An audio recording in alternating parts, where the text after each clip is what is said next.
Are you looking for a rent-to-own property? Pero via bank financing pa rin tayo ha? Wala lang, down payment required. So this 6-bedroom house might be the one for you and your family. So ano pang hintayin natin? Tara!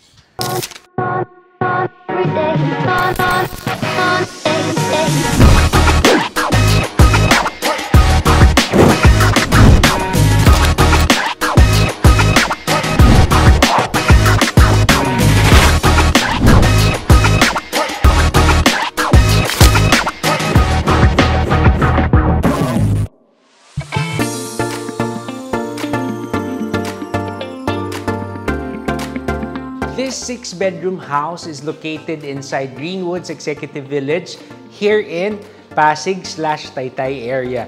Pero medyo mas malapit po tayo dito sa C6 sa Taytay. Pero we still have the main gate which is along Mercedes Avenue here in Pasig. So this house stands on a 120 square meter lot area with a floor area of 340. Nandito po tayo ngayon sa 2-car garage. Covered po ito. So, yun, very convenient dahil may cover ang ating car garage. And then we have a pathway here, a small pathway going through our service kitchen. Later po, makikita natin yan. So, this is our main door. Tara, pasok po tayo. Yan. Napakaluwag po ng ating living room. So, this is our living area. Pwedeng dito po nakahang ang ating mga TV, no? Pero this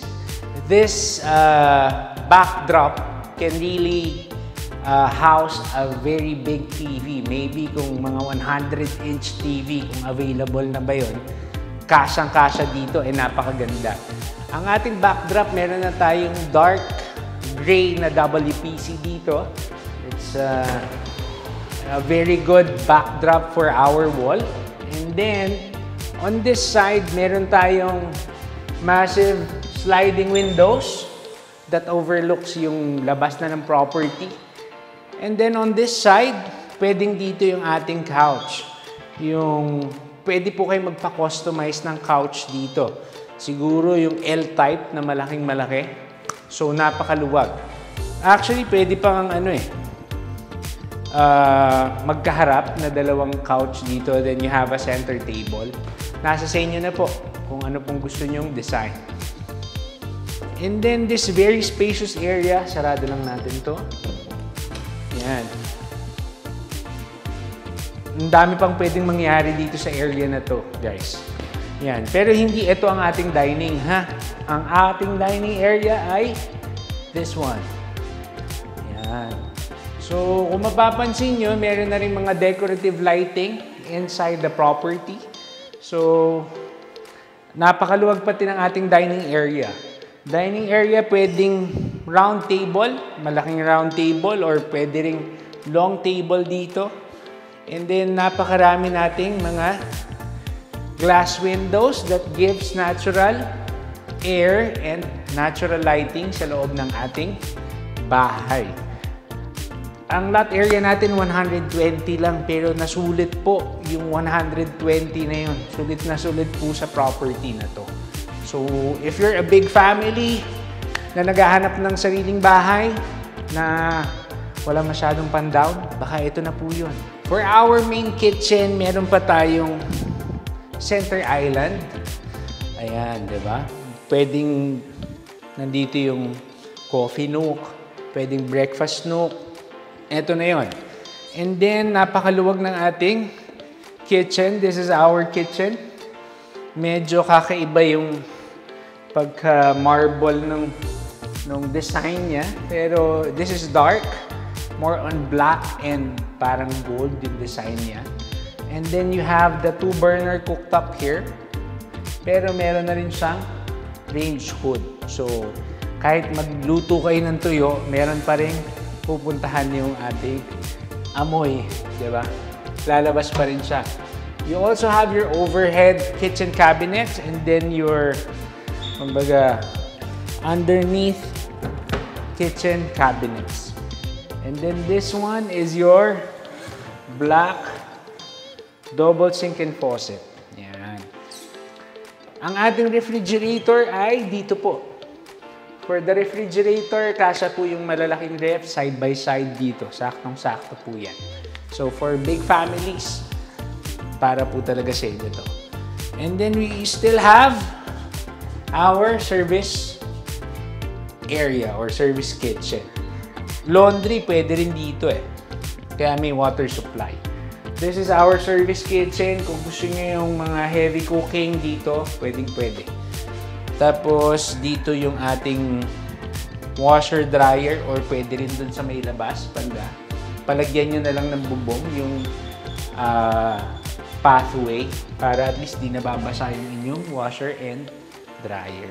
Before heading upstairs, meron tayong powder room dito.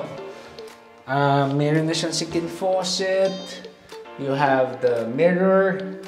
And then, of course, your toilet na may bidet. May bidet naman siya.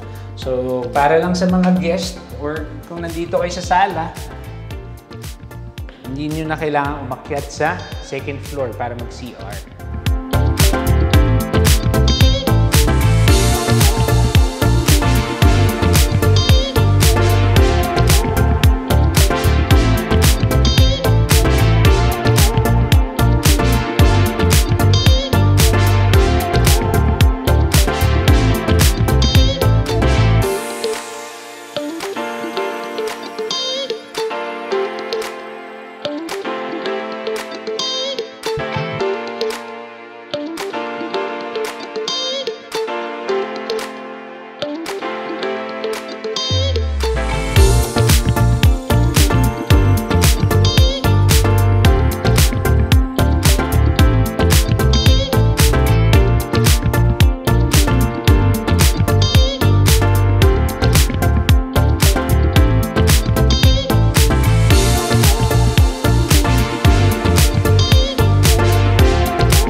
Welcome to our second floor. Yan. Napakaluwag ng ating pathway. This is our first bedroom. Tara, check natin. Nice. Luwag ng bedroom natin. Diba? 1, 2, 3. 3 by 5. 15 square meters to. Easily. You have the sliding glass windows here. Most likely, headboard will be here. Yan. Headboard. Tapos meron ka pang bedside table, magkabila. Then you have the built-in closet. Floor to ceiling, built-in closet. Napakarami pong closet space. This is just our first bedroom. Oh, di ba? Daming lalagyanan. Then, meron pa rin tayong accent wall for our, let's say, TV. Kung gusto nyo maglagay ng TV sa bawat bedroom, ito po ang perfect place to put your TV. Diba? Ang luwag ng ating bedroom. So, coming from the first bedroom, this is our shared toilet and bath. We have 3 bedrooms kasi dito sa second floor. So, yung dalawa, they have a common or shared toilet and bath. Meron pa rin tayong mirror, then the sink and faucet, and then our shower area, meron na rin siyang glass enclosure, di ba? Kulang na lang would be the water heater. Meron na rin naman tayong exhaust fan dito, so you don't have to worry about exhaust. And then your, syempre, favorite place, para natatahimik. Dito, nakaupo. Now, let's head into the second bedroom. Oh, mas maluwag to. Diba? Same lang ba? Oo nga, sorry. Same, almost the same as the first bedroom. Meron lang tayong ano dito. Hindi, ano lang pala to, extended closet pa rin siya, closet space. Pero this is more or less 15 square meters pa rin. 3 by 5, mga ganun, 12 to 15. You have the built-in closet and then the accent wall. So, halos kapareho po ng ating first bedroom.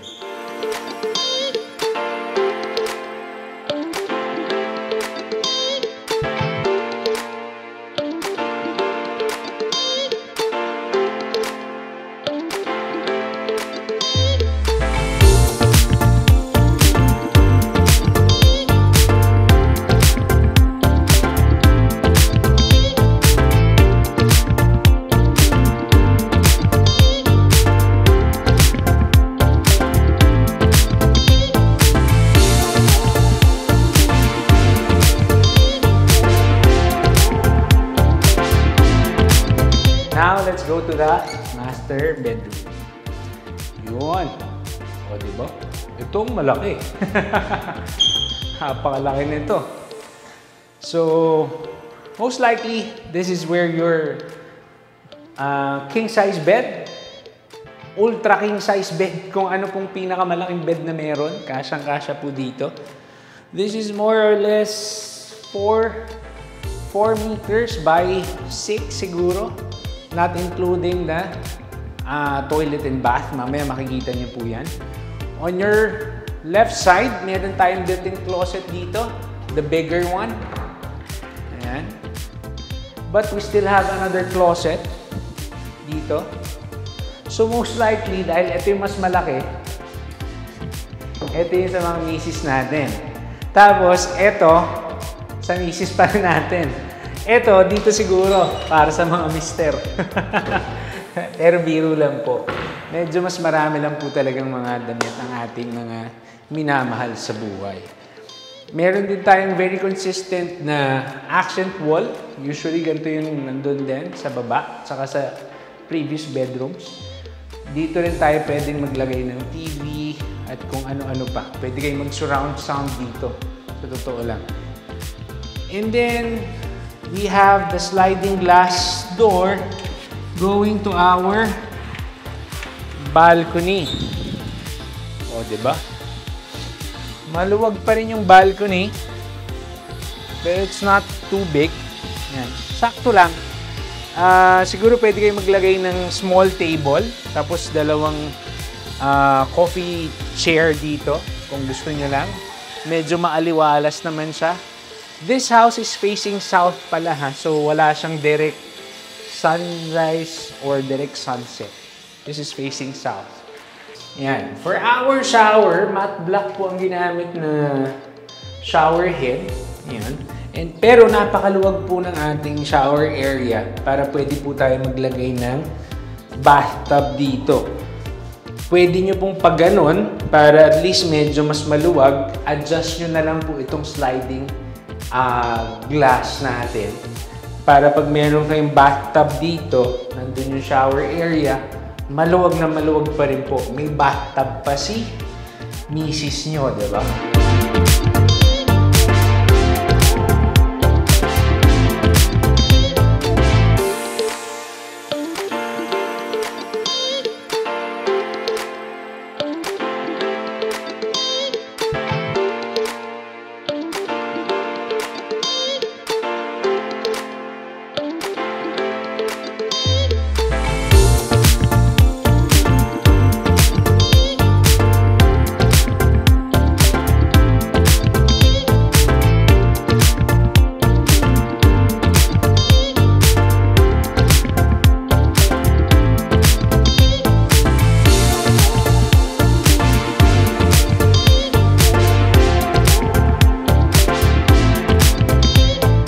Welcome to our third floor. Tara! Check natin ang ating fourth bedroom. Yan. Kung mapapansin nyo po, the layout is almost identical as the second floor. So, yung size ng first bedroom natin sa second floor, ganun na ganun din po. So, napakaluwag ng inyong mga bedrooms. Then, meron siyang standard na sliding glass windows. Ang nakaabang pala sa atin, guys, forgot to mention earlier, meron po nakaabang na split type to all the bedrooms, for all the bedrooms. Yan. And then, syempre, ito, TV. Ang hilig ko sa TV, no? So, this is our shared toilet and bath. Kapareho din nung kanina. Very identical dun sa ating second floor. Ayan. Wala namang masyadong pagkakaiba. May nakaabang din for the water heater. And then meron na rin siyang sariling exhaust fan. So, this is our 5th bedroom. O, di ba? Same din nung kanina. Pero ang kagandahan, napakaluwag din. Pareho lang ng layout kanina sa second floor. So, yung mga malalaking pamilya or yung mga merong extended family, kasyang-kasya po kayo dito. Napakarami pong bedroom.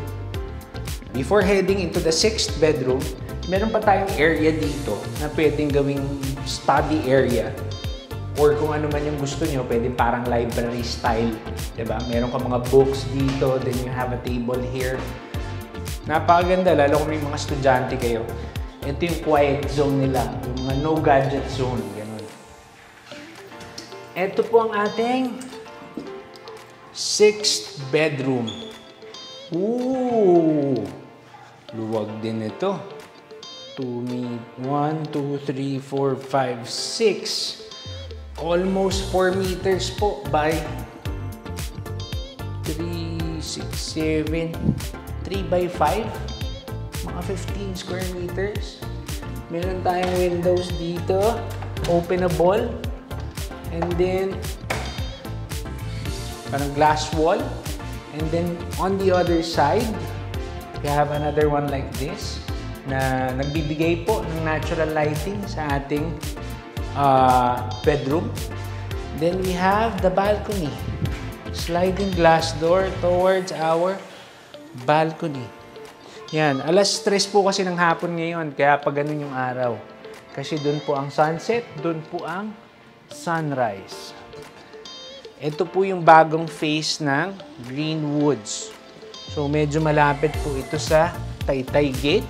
So yung mga naghahanap po ng BGC or malalapit sa BGC, we're very accessible sa BGC. Kasi paglabas nyo po, C6 na yan. Then straight Taguig na, then BGC na po.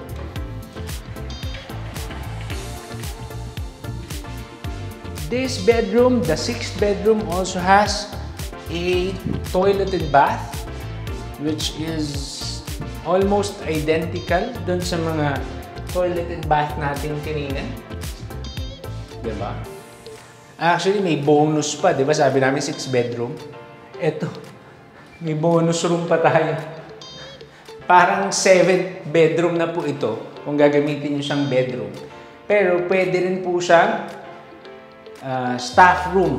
Kung meron po kayong yaya or staff, pwedeng ito po yung sa kanila. Maluwag po ito 2 meters by 1, 2, 3, 4, 5, 6, 2 by 4, 8 square meters po.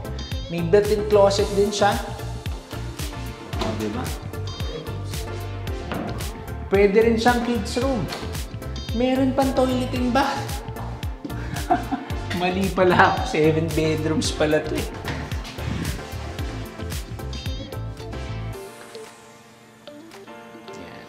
So, meron pang sariling toilet and bath. This is the 7th bedroom.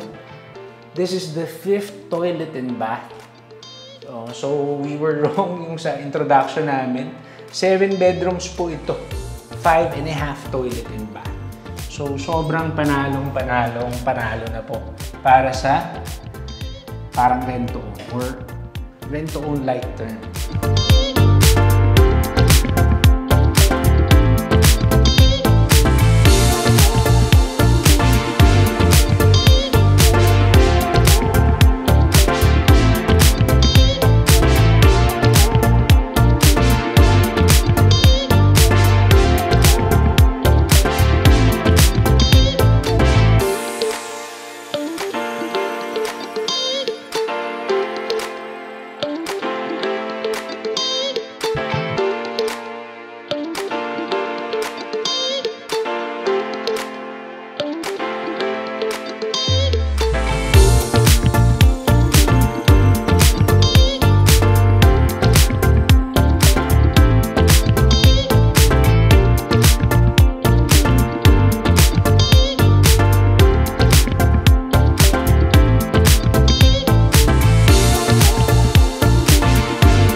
quick recap lang tayo guys for this house tour. We are inside Greenwoods Executive Village in Pasig/Taytay area. So this house stands on a 120 square meter lot area with a floor area of 340. It has 7 bedrooms, 5.5 toilet and bath, 2 carport. So kung gaano kalaki po yung pamilya nyo, I'm pretty sure kasya po dito sa bahay na to. And the best part is, wala po tayong required down payment for this one. The only thing we need to settle with the seller is the 100,000 na reservation fee / actually down payment na yon. And the rest will be bank finance. So para po siyang rent to own property. So you're gonna start living in this property after probably mga 3 to 4 months na processing. So ganito po kaganda yung property pero wala pong down payment. Baka ito na po yung para sa inyo. So if you have further questions or if you want to see the property, please contact us on the number below. You can also reach us through our socials, Instagram, Facebook, TikTok, and of course, please subscribe to our YouTube channel. Maraming pong salamat and see you on the next one. Bye!